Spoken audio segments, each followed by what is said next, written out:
It's time for Tycoons of Small Biz, spotlighting the true backbone of the American economy, the true tycoons of business in America, the owners, founders, and CEOs of small businesses.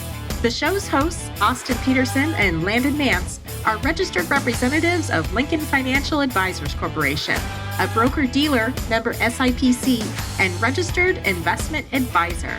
The views expressed by your hosts, Austin and Landon, are not necessarily the views of Lincoln Financial Advisors. Backbone Planning Partners is a marketing name for registered representatives of Lincoln Financial Advisors. Now let's lean in as Austin and Landon connect with this week's Tycoons. Good afternoon, Tycoons, and welcome to today's episode of Tycoons of Small Biz. I'm your host here, as always, from the lovely Phoenix, Arizona, and I'm joined by the best co-host in the business, Landon Nance from Sin City itself, Las Vegas, Nevada. Landon, welcome to the show, buddy. Thank you very much. Looking great today, sir. Always great to see your smiling face, and I'm sure there will be some comments about this goatee and or the shirt that I'm wearing today, but we will get to that shortly. So today, if you're listening to the podcast or the radio program for the first time and you're not sure what we do here at Tycoons of Small Biz, so we're a radio program and a podcast that's put together by small business owners for small business owners.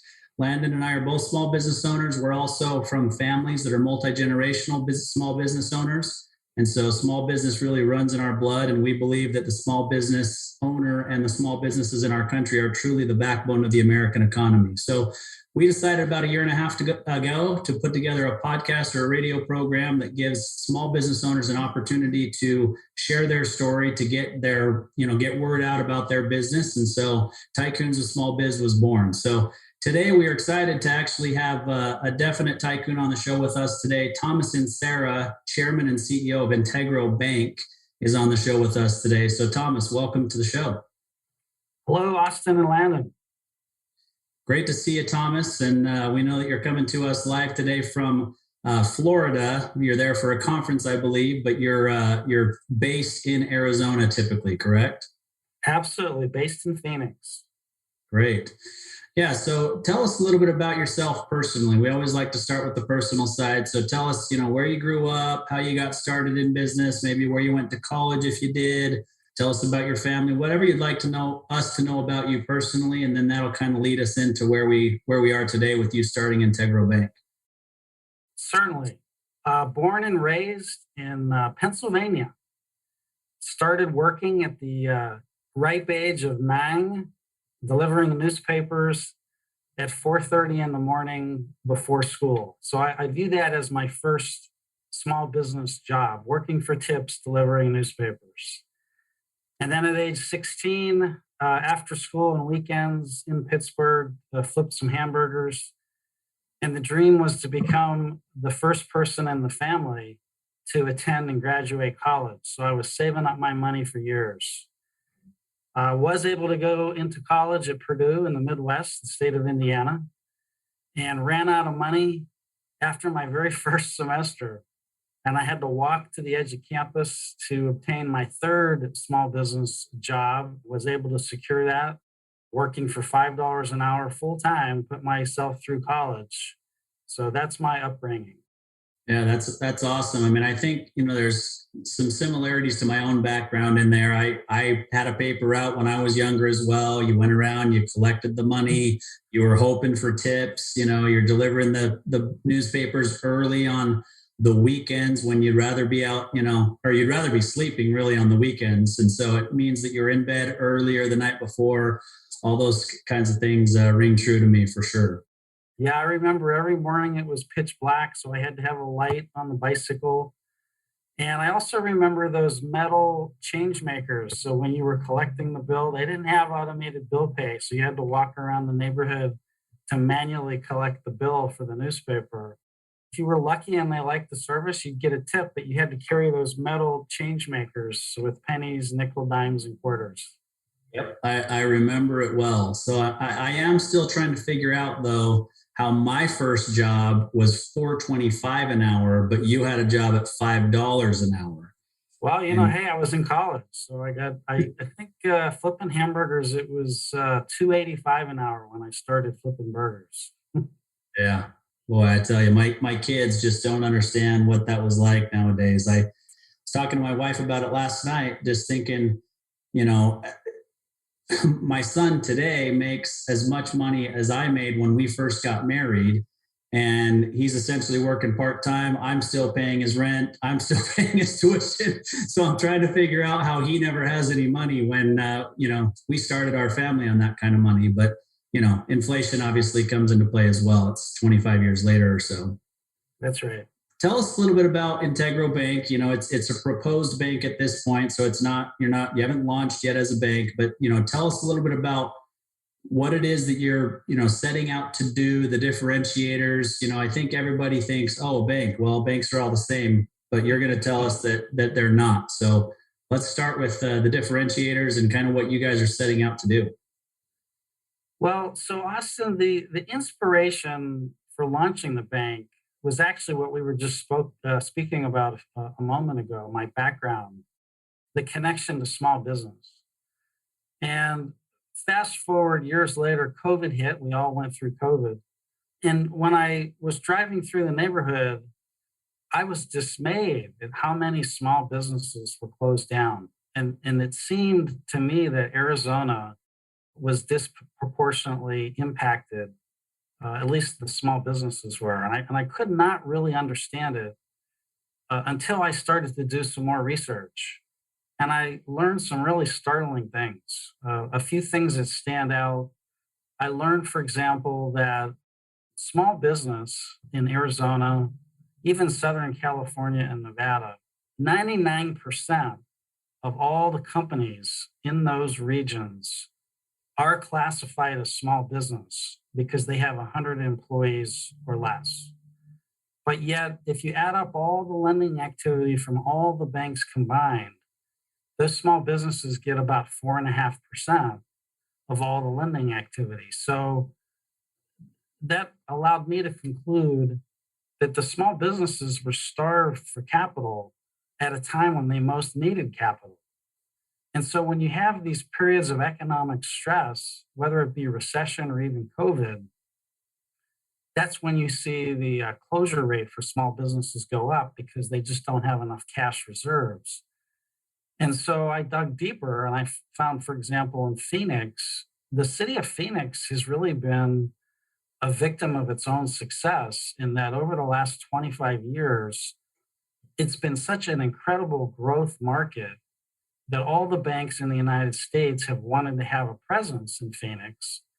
And so the easiest and quickest way for them to enter the market was to buy up all the local banks to the point where there's only 4 banks left that are locally chartered based in Phoenix. And so with that shortage of banks in a location that's the fastest growing in the country and has the highest concentration of small business, so arguably you have the highest need for banks in this region, but you have the fewest number of banks. So there's a shortage. So that was the inspiration. But when we launched the bank, we also looked around at the banking as an industry. And we felt that banking was a commodity, that if you go to any bank website, they all have loans and they all have deposits. So we didn't want to create just another bank. There's plenty of those. What we decided was to offer something that is in short supply. And it's a bank with 3 key differentiators. I'll summarize them. And then if you want to go into detail on any of these, I can. But the 3 unique differentiators for Integro Bank, the first is what we call Integro 360. And it's a unique service offering for small businesses. The second is the Integro CEO Club. And it's an opportunity for small business owners to network with other successful small business owners. And then finally, when you look at the strength of the leadership team and the board, and the fact that we now have 48 co-founders of the bank, it's an incredible team. So those are our 3 primary differentiators. You hit on the banking shortage in Phoenix, but for our national audience that are listening to this and don't realize really kind of what's going on in Phoenix, Phoenix is the 6th largest metropolitan area in the country, right? But there are only 2 Fortune 500 companies that have a major presence in Phoenix, which is very abnormal, right? To have that large of a city and only have 500 Fortune 500 companies. And so Phoenix truly is an area that is built on the back of small business owners. And the fact that they don't have access to lending and capital here in their own area makes it difficult as a small business to really kind of make a go of it. Yeah, absolutely. I mean, if you're a small business and you're interested in hiring people or growing, or you want to buy additional product or supplies, you typically have cash flow challenges. And so it's common for small businesses to seek a banking partner who can supply them with capital to help them grow. And so when you have a lack of capital, it's a growth inhibitor. And it's a real challenge for small businesses in this region. Yeah, Thomas. So, we've had a couple of calls with you prior to today. So we've heard your story. We love your story. We love what you guys, what your vision is for the bank. And I'll say this before I ask my question. I used to work for a bank just for a couple of years, but they're one of the or the largest bank in the nation. And when they kind of position their, I'm using air quotes here, their advice, it is usually just a way to get a customer to buy an additional product. But what you guys are doing is different. And I want to spend a couple minutes and talk about the Integro 360, because personally, I think it is just really, really cool. And so I want people to really have a good grasp and an understanding of what it is and what value that it can bring to them and to their business. Because I mean, the CEO Club, I love that idea. I think that is just super unique. And I think that's a great idea. And we spent some time going over your leadership team. And I mean, wow, like your guys' bench is pretty deep. And I want to talk more about those too. But what you're doing with this Integro 360, I just think it is so cool, because you guys are actually going to be practicing what you're preaching, which is helping, supporting, growing, and giving quality advice to business owners. And you're going to help them to do that through this 360 tool. So talk to us about it, please. Oh, yeah, sure. Your observations and your question are very accurate. I've worked at some of the top 20 largest banks in the country. And, it was great training, enjoyed working there. But one of the things I learned is when you work at a large top 20 bank, it's all about them. And so when they teach their employees, they teach them about their products and their services and how to push those products and services to the customers, whether they need those or not. And so we at Integro, we want to completely invert that. It's not about us. It's about the small business. And when you dive into the needs of a small business, it's typically about cash flow management. And so we decided to create this unique offering, which we call Integro 360, which is really all about helping to better manage the cash flow for that small business owner. And so it's a proprietary 8-step process that we use to do that. So if you'd like, I can walk you through those 8 steps quickly, and I think that'll answer your questions in terms of what is Integro 360. Yeah, let's do that, please. So in the first 2 steps, we send and receive information back and forth to and from the small business owner, because again, we're inverting it. We really want to learn about them. It's not about us pushing particular products and services. And so they'll supply us with their financials, their history, and the information about their company. And because we're a internet technology-based bank, we make it very efficient for small businesses nationally. Even though we're based in Phoenix, we will be able to assist business nationally to submit that information to us electronically. So in steps 1 and 2, we're collecting that information. In step 3, we're providing that business owner with value right out of the gate by providing them with free peer data. And this shows that business owner 5 to 7 companies in their same geographic market and in the same industry, how those companies are performing financially. We collect and have access to that information on a blind basis. So we don't tell them what a particular company is doing. But as an industry, we can say things like, here's the growth rate, here's the gross and net profit margins. But we can actually drill down much deeper into the cash flow cycle and look at how that small business in that particular industry, how they're collecting their receivables and how they're turning their inventory. And the small business owner reaction is, wow, no bank of any size has ever provided us with market data about how the competitors in our business are performing. And then in the fourth step, we do one more thing that no other bank in the country is doing, and that is we will provide that business owner with a complimentary business valuation. And the conversation will typically get very interesting, and it would go something like this: that we notice, based on the current cash flow of your business, that your business is worth about $1 million today.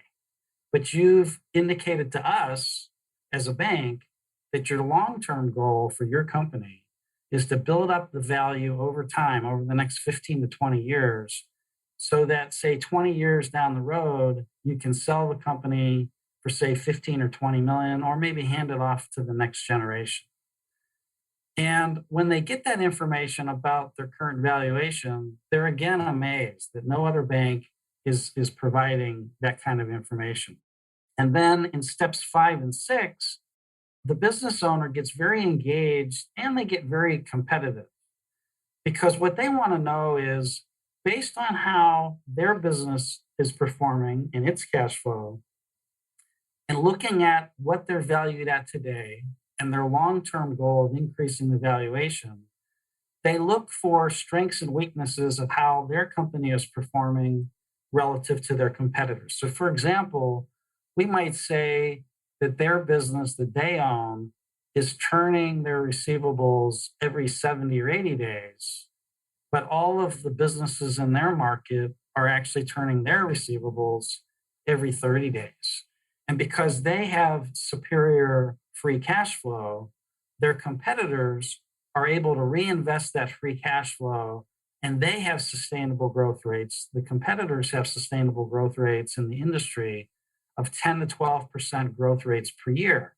But because this particular company has less cash flow, they're only able to grow at 1 to 2% per year. So that we've helped that business owner realize that what's holding back their growth is the way that they're viewing and managing cash flow.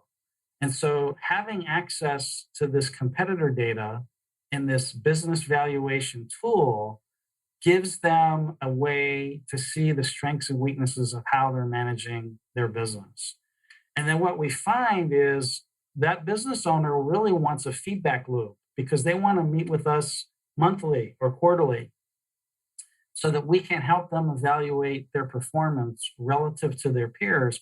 Because what they really want to know every month, are they getting further ahead or are they falling further behind compared with their peers? And then finally, in the 7th and 8th steps, from that feedback loop that we help set up with that business owner, we notice that it starts to have an impact over time. And now when I say we, my team and I implemented an earlier beta version of this at the last bank that I led in Southern California. And we implemented an analog version of this. It was not technology enabled. It was not delivered over the internet. But we found that a high percentage of the business owners that had access to this market data and this business valuation data, they were very successful at being able to increase their growth rate, their profitability, the valuation of their company. And some of the successes were overwhelming. We had dozens of companies that ultimately were able to sell their business, even though they started as really small businesses, perhaps out of their garage. But over time, with this feedback loop, they were selling at prices ranging from 50 million to 200 million once they sold. Now, the interesting thing is, after they completed this 8-step process, it was great for the small business owners because they were able to successfully grow, increase the net worth of both the company and themselves. But once they sold for, say, $100 million, they approached that bank that we were at in California and said, hey, now that I've sold the company, I'm thinking of retiring and I need some help investing those assets. But that particular bank did not have any private banking or wealth management services. And so it uncovered kind of what I viewed as a flaw in their business model. But an Integro Bank, in addition to taking that 8-step process to the next level by putting it on the internet and introducing some technology, which makes it easier and more convenient for the business owner, allows us to reach more small businesses throughout the country. But we also intend on offering a private banking and wealth management solution so that we can help those customers even after they successfully grow. So couple quick follow-up questions. What you just described there, it would seem to me that somebody that was going to manage that process for a client needs to have probably a particular skill set.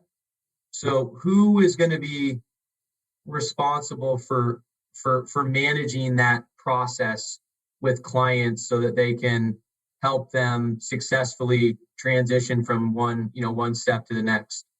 Wow. So you have very quickly zeroed in on part of the secret sauce. So it's not only providing access to the peer data and the valuation, but it's helping that business owner truly understand what that information means and what they can do with it.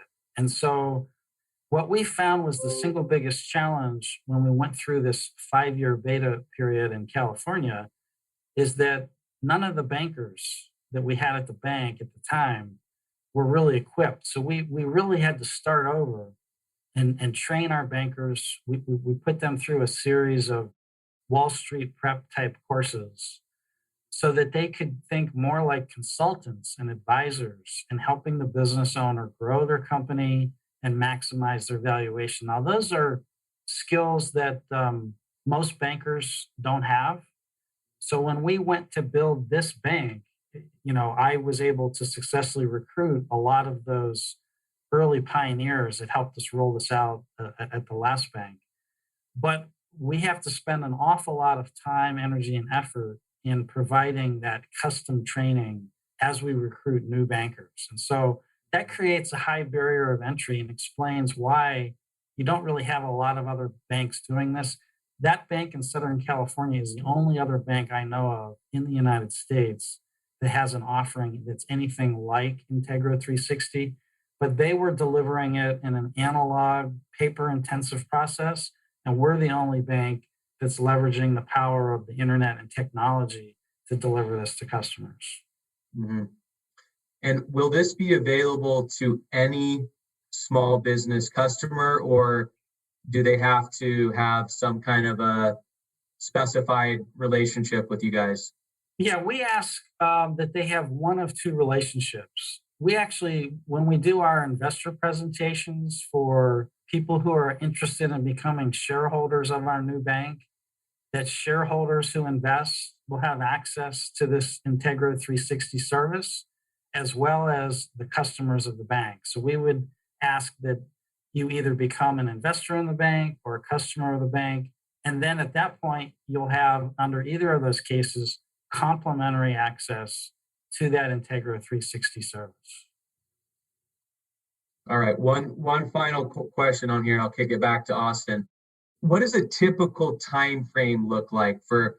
So let's say I come in and I say, hey, I love what you guys are doing. I'd like to be one of your guys' customers, or clients. And you guys say, great, and I get onboarded, and now I get assigned to Thomas, and Thomas is going to be my banker. And we're going to go through this process together. What kind of expectation do you guys set just from a time frame perspective? Because I'm sure people are kind of curious about that. Well, Since at the last bank, we had implemented this over a 5-year period, I do have a wide range of answers. There were some customers that immediately after receiving the presentation, it was impactful and it started to have an impact. But in terms of being truly impactful, where their business valuations started to really increase considerably, I would say the range was anywhere from 18 months to 5 years. And over that time frame, we're talking about massive increases in their growth rates, their profitability, their valuations. We had dozens and dozens of success stories of companies selling from 50 million to 200 million in dollars. And when we first started, I remember a husband and wife team launching a company out of their garage that, in their case, 3 years later, they sold their business for $110 million after going through this intensive monthly counseling on what were the things that they needed to focus on to manage that hyper level of growth. So it varies with every company, but it can be anywhere from a few months. I would give it a good 18 months to up to 5 years. Yeah, so I'll just jump in here. I really feel like we have to drive this point home. I don't think that consumers or business owners even realize the differentiator that this is, right? I mean, the reality is most banks, they want to see your tax returns, they want to see your profit and loss, they want to see your balance sheet, and they're going to make a decision on whether or not they want a lending relationship with you. And that's it, right? And the reality is what you guys are doing is more like a partnership with these small business owners to help them grow. You're not just doing it out of the goodness of your heart, right? Because by doing that, you then have a better successful relationship with those small business owners as well going forward, right? They're going to need more lending. There's going to be more deposits on the book. There's going to be lower default rates. There's going to be an opportunity to help them manage the wealth when they sell their business. There's all these things that are still in it for you. But I think the reality is you've keyed in on something that these banks just don't fully understand from a small business standpoint. And like you said, they're not going to put in the effort and the time and the money to invest in that sort of a setup because they're, for lack of a better term, fat and happy today to lend to the large organizations that pay on time, that lend, tens and hundreds of millions of dollars to these large organizations. And it works for them, from a bottom line standpoint. And why change it if it's not broken? You're right. I think it's a difference in the market between needs versus wants. And what I find is most small business owners, when they first open up a bank account, they're acting on needs. I need a checking account to get started, and I need to meet my payroll and write checks to pay people. So I have to have a checking account, or I need a loan because I want to buy a piece of equipment or I want to buy a piece of property. And so when you're in need and you view your banking as a need, every bank competes as a commodity. And so now it's really just down to who has the best price and maybe turnaround time or service. But when it comes to a want, it's a more sophisticated business owner that's thinking, what do I really want to do with this business? How long do I want to own it? What's my exit strategy? What kind of value do I want to create in this company? What's my legacy? Do I want to hand this off to the next generation? Do I want to sell the business? What's the valuation going to be when it sells 5, 10, 20 years? What's it worth today? And what's the path, between those 2 points? How do I grow the business valuation? So those are wants. And if you start having those kind of conversations, all the other banks in town are going to say, well, we don't really have any consultative services to help you in that area. So this is really a customized offering depending on each entrepreneur's wants, what's their vision for their company. And it's a true partnership. I think you're absolutely right about that. And so Integro 360 was built from the ground up from the viewpoint of the small business owner on an individualized basis. How can we help the owners of that company succeed? Yeah. So from here, I want to pivot to what I would call the next level to that consultative thing, and that's, Integro CEO Club and what that really does for a business owner. But before we do that, let's take a quick break, and we'll share a quick call to action for those listeners of Tycoons of Small Biz. Hey there, Tycoons. Austin Peterson here, co-host of Tycoons of Small Biz. If you think you have what it takes to be considered a tycoon and you're wondering how you could become a featured guest, please follow and then message us at Tycoons of Small Biz on LinkedIn. We'd love to have a conversation with you to see if it is a mutually good fit, and if so, we'll get you scheduled for an interview. If you're unsure about being a guest on our podcast, but are contemplating selling your business over the next few years and you'd like to know what your business is worth, please also follow us and then message us on LinkedIn for your no obligation, informal valuation of your business. We look forward to hearing from you, and thanks for listening to the Tycoons of Small Biz podcast. And now, back to today's program. All right, welcome back, Tycoons. You got Austin Peterson and Landon Mance here, co-hosts of Tycoons of Small Biz, and we've got a tycoon on the program today with us, Thomas Inserra with Integro Bank. So, as you've heard on our call to action, you don't have the corner on a free business valuation. That's something that we've done for a while, but it's not often that a bank does that. The reality is a lot of what Landon and I do in our day job is some of the things that you're going to offer through the bank, because the banks weren't offering it. We're helping our customers or our clients to be able to interact with a bank the way that they should be interacting with a bank. So honestly, I think it's a refreshing thing that you guys are doing here. And part of that is the Integro CEO Club. And so, before we talk about that, I'll just kind of lay the groundwork. So Landon and I are both members of Vistage Worldwide. You've probably heard of Vistage, and I would call Vistage basically a CEO club as well, where we're meeting on a monthly basis or more often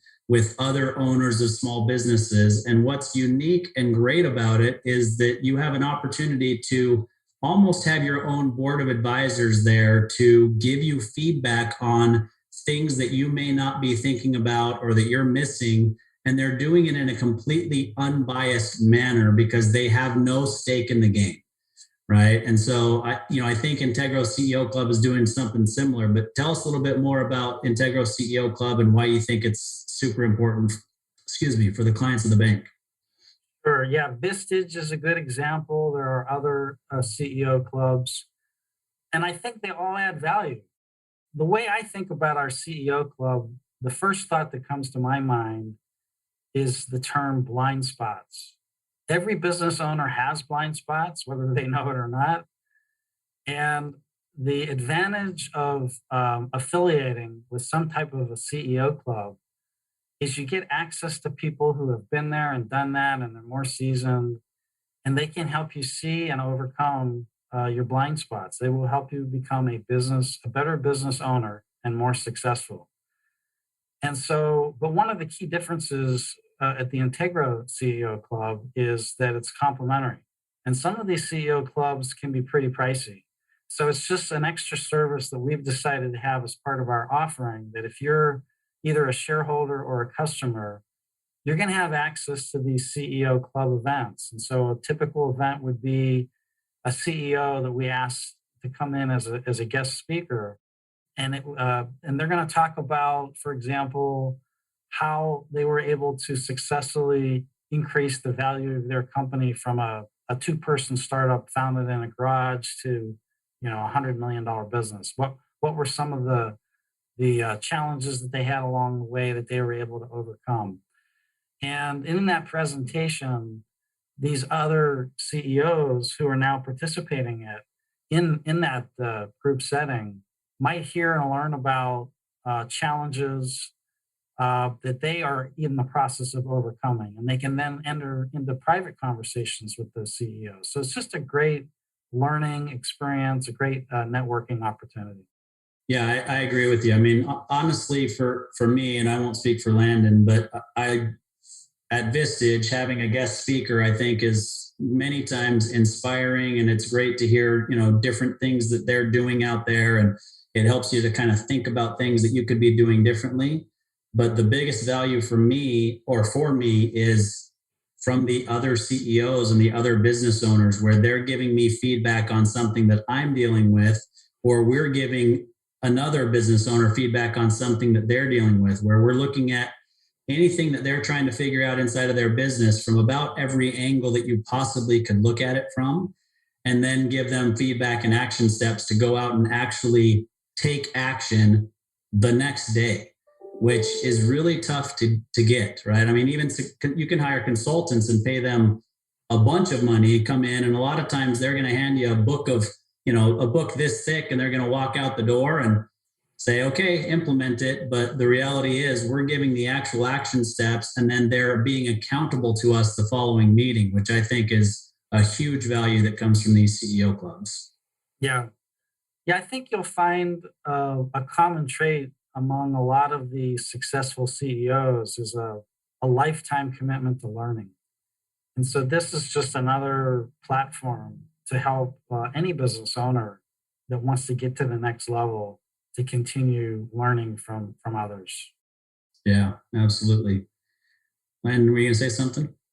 No, yeah, I was going to just pivot to the next topic here because, Thomas, something I've just been thinking about the last minute or two as you were talking, and I can't recall if you have shared this with us before, but I know you've had a really successful career as a banking executive, but is this your first, brand new venture, as far as like starting up a business from scratch, or have you done this before? Well, that's a great question. So I do have 35 years of experience in small, medium, and large banks. So a lot of banking experience. However, I really view myself more as a frustrated technologist than I do as a banker. And to answer your question more succinctly, this is my fifth fintech startup. And just as a quick example, my most recent fintech startup, I was the CEO of a publicly traded international fintech where the team that I recruited and I were successful at increasing the market cap of the company by 740% in a 2-year period. So if you go back and look at my fintech experience, the common trait was 4 prior companies that were all technology-enabled businesses that really leveraged technology to the fullest. We brought out innovative new products and services, and each of the 4 really grew significantly at rapid paces. So what I'm trying to do is merge the two. I think the banking industry has been a slow adopter of technology. And there's a lot of opportunity, I think, for banks to make better use of technology to better serve customers, and in this case, small businesses. And to illustrate that, I'll take you back 21 years ago. I worked at a company named Accenture who recruited me to Singapore. And I was fortunate enough to lead a team that invented and deployed among the world's very first mobile telephone banking solutions. If you wanted to bank on a mobile telephone, we actually invented that 21 years ago. And when we showed it to the world's largest banks, they said it was the coolest thing that they ever saw, but they passed because they said that the world will never bank on a mobile telephone. Mm-hmm. And so here we are 21 years later, banks have finally figured out, well, of course people will bank on a cell phone. And what always interested me is that here in the United States, I think it's something like 93% of the population has a cell phone, but probably only 30, 35, or 40% have bank accounts. So if you want to increase your market share as a banker, you got to figure out how to provide banking services using technology with the cell phone. So the fact that banks had that opportunity to do that 21 years ago and purposely chose not to just shows that they're not early adopters. They kind of don't really fully understand technology. So I'm hoping that we have the opportunity to change that and to be among the innovators in the banking industry. Yeah, absolutely. Absolutely. And I think kind of the intent of that question was, was going to kind of lead into a segue around, your capital raise. And you can tell us a little bit about your investor portal, because I know that's a big part of what you guys are doing right now is you're out there, gathering investors and raising capital with a projected launch date If my memory serves me right, we're looking at Q1 of next year. Is Yeah, that correct? yeah, we're planning on opening in March. Yeah, got it. Okay, got it. Yeah, so my question was going to kind of be around just what is that experience, been like, going out there and raising capital. I'm sure a lot of the listeners, to the show can certainly appreciate that grind and that commitment to getting where you want to go. So if there's any thoughts you want to share on that, we'd love to hear them. Otherwise, let's tell us a little bit about your investor portal. And I know you've got some different avenues that people can invest through. Yeah, wow, that's a great question. So fortunately, having been the CEO and launched 4 prior fintechs, I do have a lot of capital raising experience. I've raised cumulatively well over 100 million. But I have to tell you, because of the changes in the market and in technology, how we're going about raising capital today is, much different than when I first got into the business. But the short answer to your question is, yes, we're in the middle of a capital raise campaign. Our objective was to raise a minimum of 27 million and a maximum of 52 million. And we've just launched, a short time ago. And we're proud to say that of all the commitments that we have so far in the aggregate, that we're about 29 million. So we believe that if everybody actually funds all of their commitments, that we believe that we have a sufficient amount to open the bank and meet the minimum. And we're actually now, as a management team, focused. We're all overachievers, so we're focused on the maximum 52 million round, and that's what's taken up most of our time. And in fact, that's, as you stated at the beginning of the show, why I'm in Florida, meeting with some investors and at a conference, raising money nationally. But what's changed, Landon, to answer your question, is we decided to leverage some of the technology that's out there in the crowdfunding world. There's a lot of companies that will raise money with crowdfunding, but typically in the crowdfunding world, people might be investing really micro amounts, $100, $500.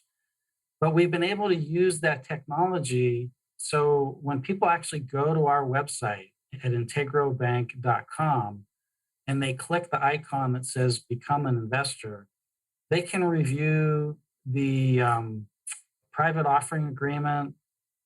We have an electronic due diligence room, so all the information you would typically want to collect about a company is disclosed there. And you can actually sign the subscription agreement online. You can transfer your money online, and literally in about 2 minutes, after you've done your research of all this information, in 2 minutes, you can go online and become a shareholder in the bank. And perhaps the most interesting thing that's on our website that relates to the capital raise is we built an additional app, and we think we're among the first, if not the first bank, where you can go on our website and invest using your IRA. And most people didn't realize that they can access their IRA money to invest in a bank startup. And so by going on our website and saying, yes, I'd like to invest using my IRA, there's additional questions that you have to fill out online. But in about 10 minutes, people can go through the process. And about 40% of our investors, and I think, Landon, I think that's why a big part why we've been able to raise so much capital in such a short period of time.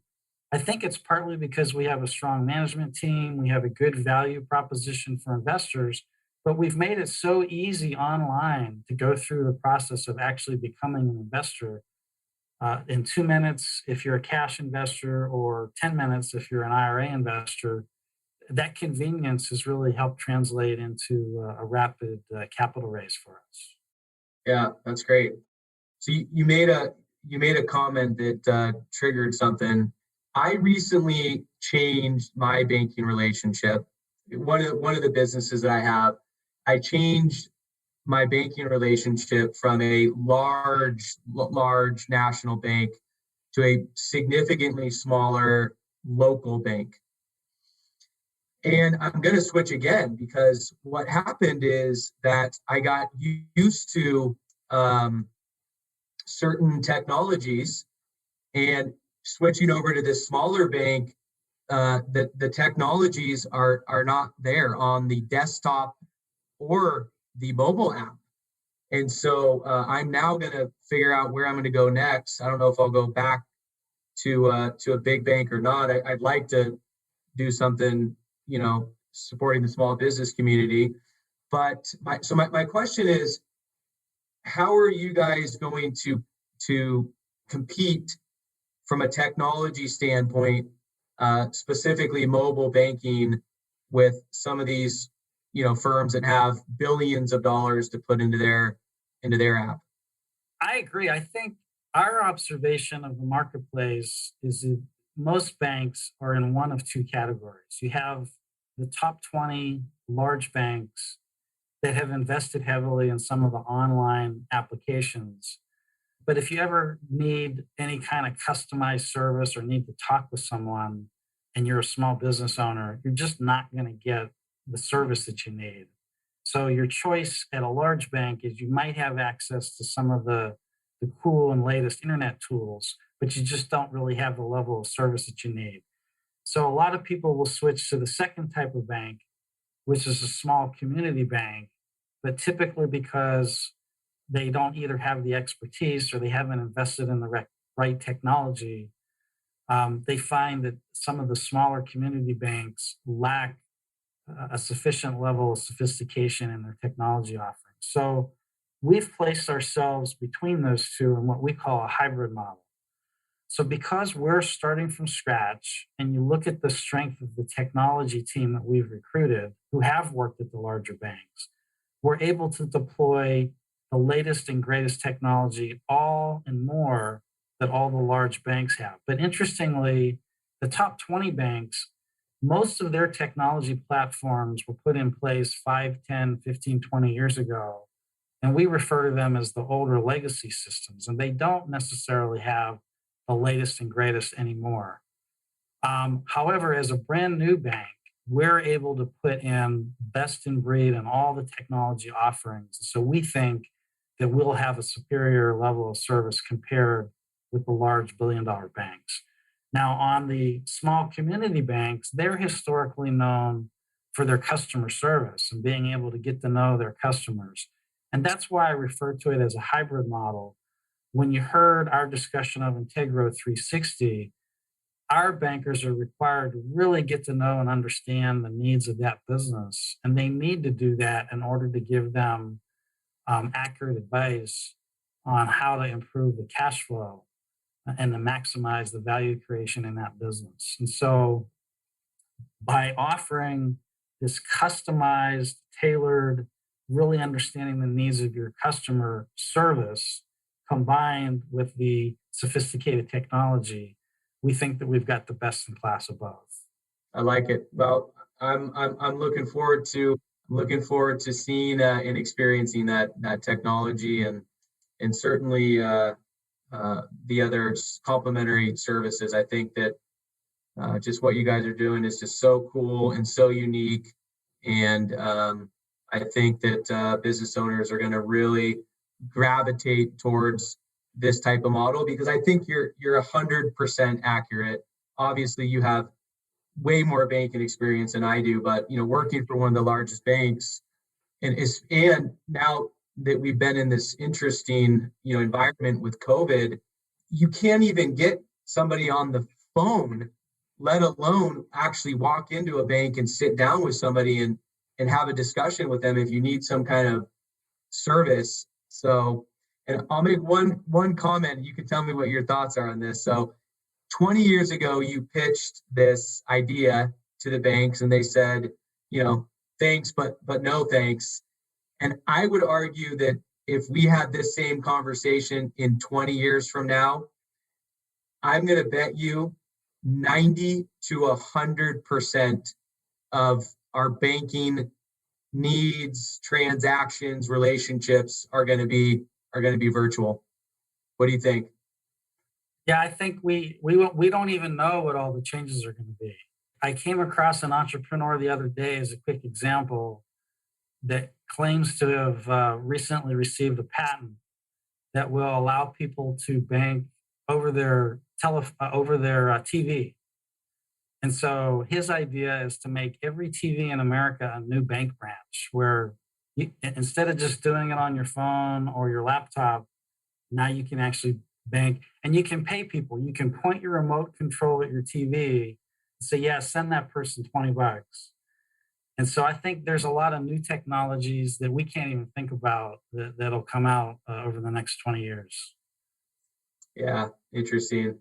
When I worked out of an actual branch, I mean, most of the customers that actually walked into the branch, the majority of them were, let's say over the age of maybe 50 or 60. But the reason I make that prediction is because as people continue to get older, in 20 years from now, those people that are coming into the banks, they might not be around to come into the banks any longer, and the generation of people that are up and coming these days, I mean, certainly my generation and the generations below me, we don't go into the bank ever unless it is absolutely necessary, which it very, very rarely is, unless you're dealing with some unique circumstance and you have to sit down with someone and and figure something out. But I mean, we just don't go into banks. That gives us first off, that observation is very accurate, but that gives us another competitive advantage. All of the banks that are existing have these large branch infrastructures all over the country, but with fewer and fewer, if any, people coming in. And so that's a cost infrastructure that they don't really need. So they're starting to close a lot of these branches, but it's very costly, drains their profits. But as an internet-based bank, starting from scratch, we have one required location that the government says we have to have, and then that's it. And we actually anticipate having the capability of being able to lend nationally over the internet. So we have a very low cost structure compared with our bank competitors. Yeah, absolutely. I just, the technology stuff, I just think back and, my kids are 21 and 18, and the reality is they've never been alive when smartphones were not around. They've never not had a smartphone. And I just don't think they understand how quickly technology has advanced during their lifetime, which is crazy. And it's nice to see that you guys are doing that in the banking industry. So unfortunately, we're out of time. I feel like we could go into about 14 different more topics that are really, really important to small businesses that you guys are going to help to solve. But we have to end at this point. So let me just throw it back to you. You can throw out the website of the bank for the investor portal and that sort of thing, as well as any way that you'd like people to get a hold of you going forward. Yeah, Austin and Alan, thank you. It was an incredible time today. People can check us out at integrobank.com. And if you want to reach me, it's really easy to remember. My email is ceo@integrobank.com. All right. Well, we really appreciate. We really appreciate the conversation, Thomas. It's been enlightening. We appreciate the relationship that we've built in a short period of time with you, and look forward to staying in touch. Landon, what did you want to say at the end there? Yeah, no, I'll just echo what you said there and just say that, Thomas, you've really made yourself available to people to talk to. You're really easy to get in touch with, very responsive. So if there's anybody out there that wants to get in touch with Thomas, I promise you he's open to having a conversation, and he'll get back with you soon. So Thomas, really enjoyed the conversation, and we are very excited to watch and follow along with your guys' continued success, and we're rooting for you and can't wait to see how things come about here in the next few months. Thank you, guys. Hey, it's all about helping small business. We appreciate the opportunity for being on the show. Thank you. Great. Thanks again, Thomas.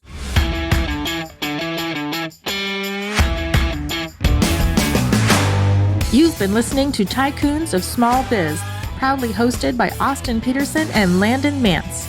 Austin and Landon are comprehensive financial planning professionals specializing in financial, estate, and succession planning for small business owners. Austin and Landon have offices in Scottsdale, Arizona, and Las Vegas, Nevada, and represent clients in 14 states throughout the country. Join Austin, Landon, and the Featured Tycoons live every Tuesday at 1 p.m. right here on Business RadioX and your favorite podcast.